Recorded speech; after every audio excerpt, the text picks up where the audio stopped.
Public participation process in the budget making process has been abused, grossly abused.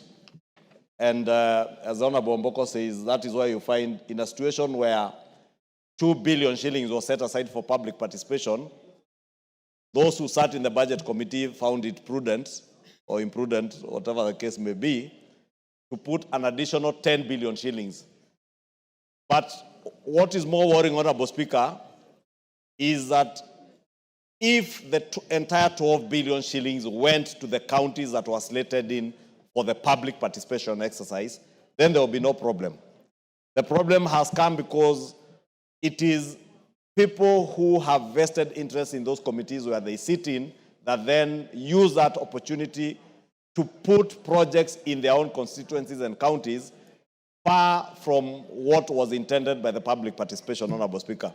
And it is sad that some counties like Vihiga and the other 10 counties that were slated for benefit of these monies now lose out because of what is otherwise bad manners by ourselves, those who sat in the Budget and Appropriations Committee. And I say this, Speaker, because we have now reconstituted a new Budget and Appropriations Committee. Let me be on record, it will not be business as usual. This House will not sit back and allow members who sit in the Budget and Appropriations Committee to use the position they hold in that committee to appropriate money to only their constituencies at the expense of other Kenyans.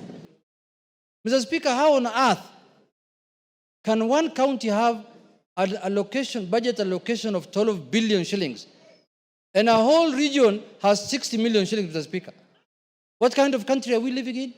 Budget and Appropriation Committee of this House has reached to the level where the chair of that committee, Mr. Speaker, now, members of parliament are going to his constituency for benchmarking, Mr. Speaker. Benchmarking. And all of us are supposed to receive the same amount of NGDCDA, Mr. Speaker.